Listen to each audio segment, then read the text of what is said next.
Здравейте, здравейте и добре дошли в моя подкаст "Децата говорят". Сега ще се запитате какъв е този подкаст и ще ви отговоря, че това е един подкаст, в който искам да изразя детското мнение и да покажа на хората, че нашето мнение на децата е интересно, многопластово и така нататък. Много пъти казах, че занапред ще имам гости, имам и хора, които ме питат кога ще ги поканя. Искам да се обърна към всички тях в момента.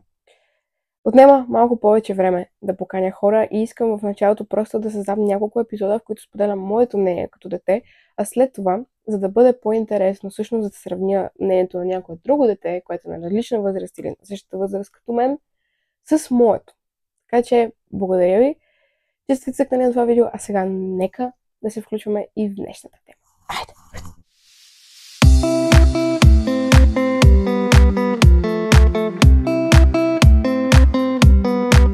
Това е днешната тема, ще се запитате сега. Днешната тема е една тема, за която благодаря на някой, който ми беше написал да я направя, а именно темата за мечтите. Никога може би нямаше да се сетя да говоря за тази тема, но човека, който го беше написал, много му благодаря. Мечтите. Една много интересна и бих казала дълбока тема. И нека първо да започнем с мечтите, част от детския живот. Именно как те рефлектират на децата и така нататък. Смятам, че докато сме деца, реално мечтаем за всяко нещо, което искаме. То е нашата мечта. И най-вече мечтаем за това, което искаме да станем. И детството е много по-цветно, когато имаш мечти, тъй като някак си имаш неща, които много силно искаш, купнееш за тях и когато те се изпълнят е страшно приятно. Например, в моя случай най-голямата ми мечта беше да имам куче. Не зависи от мен дали ще го имам, но мечтаех много силно и моите родители в крайна сметка ми подариха куче и ми купиха куче, за което страшно много им благодаря. Може да изгледа и целият клип, свързан с домашните любимци и кучетата, най-вече в канала ми. Мечтаех да отида и в Дисниленд. В момента все още не съм отишла, надявам се някой ден да ми се сбъдне тази мечта, но като цяло искам тук да кажа нещо. В детския живот, може би до момента, в който не започнем да изкарваме парите си сами и така нататък, ние мечтаем, имаме мечти. И сега ще ви кажа защо смятам, че само докато не започнем да изкарваме парите си сами. Аз лично не мога да направя силна разлика между мечта и цел. Всъщност правя разлика между мечта и цел, но каква е разликата между тези двете? Разликата е, че мечтата е нещо, което не зависи от теб да се осъществи. Тоест, ти не можеш да направиш нищо по въпроса дали това ще се сбъдне или не. Единственото, което можеш да правиш е да го искаш много силно и да се надяваш, че от който зависи това да се случи, ще го направи. Но целта какво е? Целта е нещо целта е нещо, към което се целиш. Това и се нарича цел. И някакси на тебе ти през цялото време просто имаш план как да я изпълниш. И защо мечтите да бъдат различни от целите, при положение, че мечта бих нарекла само нещо, което не мога да изпълня. В момента, в който аз съм независима и мога да си изкарвам парите и така нататък, то значи всичко ще ми бъде цел. Ще ми бъде цел, например, ако в момента съм мечтаела да отида в Дисниленд, то ще ми бъде цел да отида там. Така че мечтите, целите с възрастта се променят. Но въпреки това, не е ли така? Каква е разликата между двете? Мечтата е нещо, което не можем да изпълним. Целта е нещо, което планираме да направим. И реално, какво да ме спре да изпълня всичките си мечти, какво да ме спре да стана лекар, както съм мечтала като малка. След като, ако това е било мечтата ми като малка, в момента, в който ми се даде този контрол в ръцете, аз управлявам живота си, защо да не го направя? Това ще се превърне в цел. Няма да остане мечта. И смятам, всъщност, трябва, когато вече си взел живота си в ръце или се очаква от теб да си взел живота си в ръце, не мисля, че трябва някой да те пита какво мечтаеш. Не би трябвало да бъде така. Въпросът не е какво мечтаеш. Въпросът е какво целиш. Не знам. Ще да долу в коментарите, смятате ли като мен или смятате, че вечно трябва да имате мечта. Всъщност, и аз смятам, че вечно трябва да мечтаем, но по-скоро вечно трябва да целим, тъй като, както казах, след една определена възраст не трябва да имате мечти, трябва да имате цели. Всяко нещо, което искаш да направиш, то се случва цел. Измисляш план и го осъществяваш. Не знам, нещо, което да не можеш да направиш в момента, в който си взел вече контрола си в ръце, трябва да е не знам, да бъдеш здрав, например, да мечтаеш за здравето си, но пак можеш да се трудиш и да целиш да си по-здрав, хранейки се добре, тренирайки, така че до една определена възраст са мечтите, след това са целите. Сега ще ви кажа обаче кой човек е загубен. Човек без цел, тире мечта. Тъй като ако нямате цели, хора, къде сте тръгнали? Това е човек без пътека.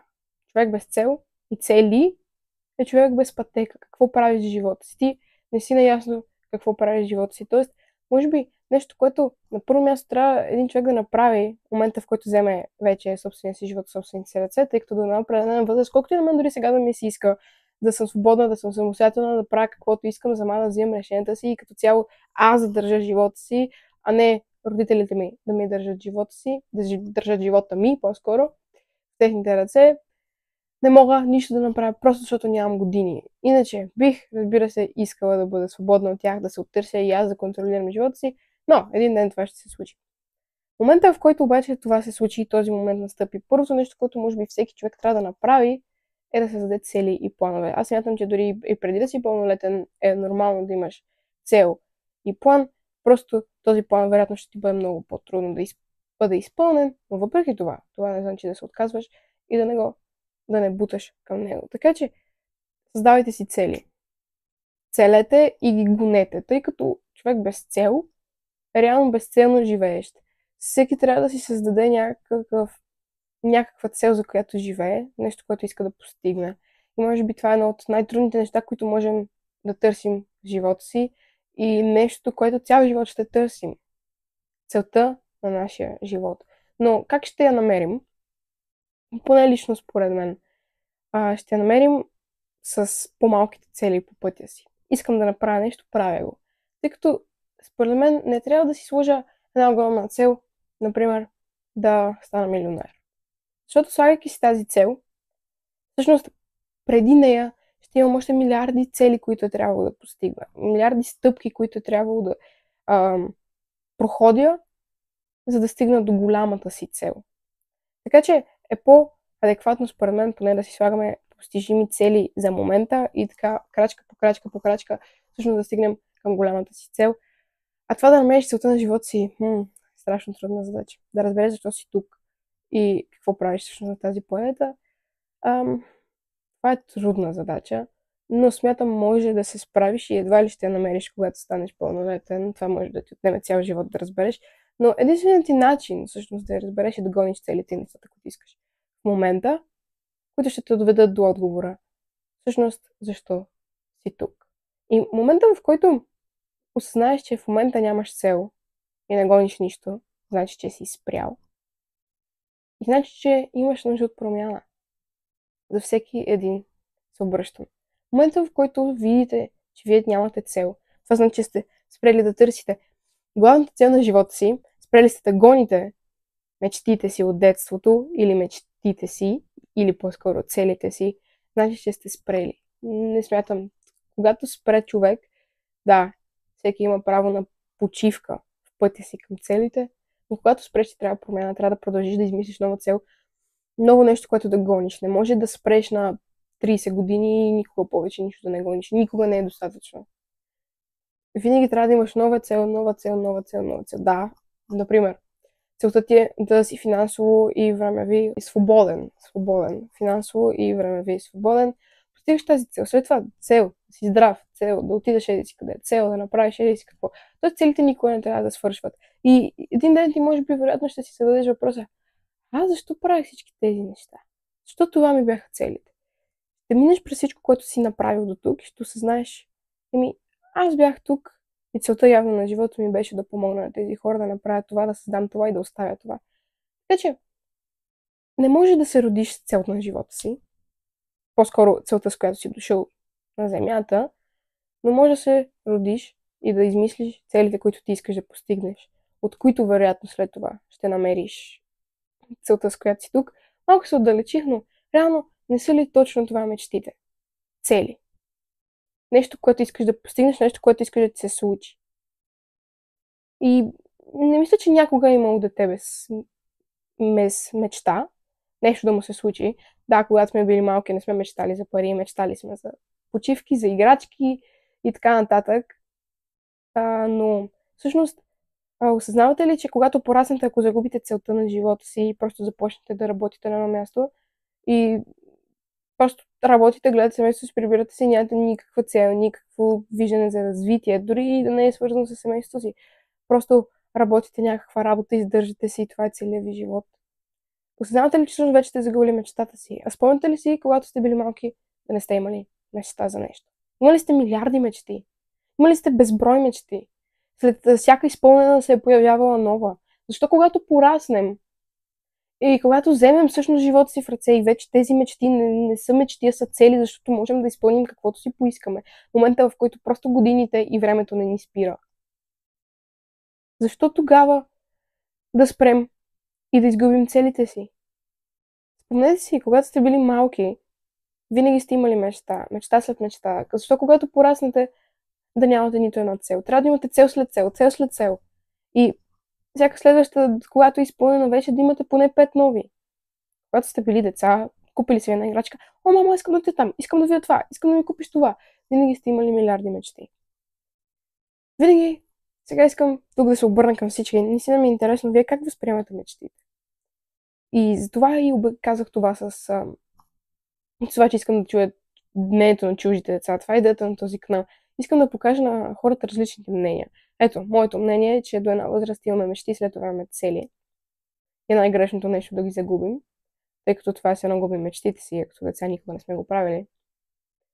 Така че, не знам, напишете долу в коментарите, вие смятате ли, че мечтите са равни на цели, или когато пораснем и когато вече вземем живота си в ръце и трябва да се оправяме сами в това огромно море, наречено живот, отново имаме някакви мечти и отново имаме някакви цели. О, всъщност, може би не съм права, но когато пораснем, пак може да имаме мечти.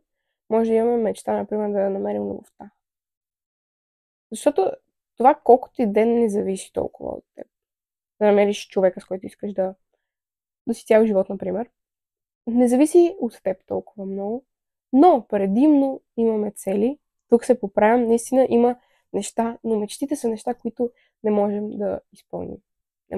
Не зависят от нас. Това са мечтите. И може би, когато порасна, ще имам 2-3 мечти и милиарди цели, защото са много малко нещата, които всъщност не зависят от мен. Винаги борбата ще бъде аз срещу аз. Тоест, винаги ще бъда аз срещу себе си и винаги аз ще съм единственият човек, който може да направи почти всичко. И ще има броени неща, които всъщност не зависят от мен, свързани с живота ми. И това ще бъдат мечтите. Но повечето мечти, които сме имали като деца, в момента в който вземем живота си в ръце, се превръщат в цели. И неща, които ще изпълним, защото вече имаме този контрол и можем да го направим. Можем да направим почти всичко. И остават само броени мечти. Неща, които не зависят от нас. Които може да искаме с цялото си сърце. Но нищо не можем да направим по въпроса. Просто стоиш, чакаш и търсиш. Всъщност, например, любовта и нови приятели дори не те търсят. Не се търсят, те се намират. И това винаги съм го твърдяла. Тоест, ако мечтата ти е, например, да имаш съпруг или да си намериш човек, с който да прекараш остатъка от живота си, да, вероятно това ще бъде мечта, тъй като не зависи от теб. Защото това се намира, то не се търси. Да, ти го искаш, но няма как да си търся. Къде да го търся? Под камък, в Tinder. Да, мога да правя усилия да намеря този човек. Мога да искам да излизам на срещи, така нататък, да съм отворена за това. Но правилният човек не мога да го търся. Ние ще се намерим. Поне според мен. Малко се отплесна, но сравнително това е моето мнение за мечтите и целите. Страшно ми е интересно чуждото мнение по този въпрос. Клиповете стават все по-кратки, а темите все по-дълбоки. Което значи, че в момента, в който ударим 150 абоната и малко повече гледания, ще започна да каня гости. Айде стегнете се малко и почнете да се абонирате за този канал, защото имат 5 абоната ми остават. Даже може би вече са по-малко, до 100 абоната. Така че стягайте се. И ако идеята на канала ми ви харесва, отивайте да се абонирате веднага с камбанката, ударете един палец нагоре, последвайте ме в Instagram и в TikTok, тъй като там качвам много интересни неща и занапред също ще качвам интересни неща и следете канала. Скоро време ще каня хора. Обясних ви защо искам първо да създам малко теми с моето мнение и след това да чуваме чуждо мнение. Благодаря ви, че гледахте това видео. Ако сте съгласни или не сте, напишете един коментар. Сега, айде, чао и до нови срещи!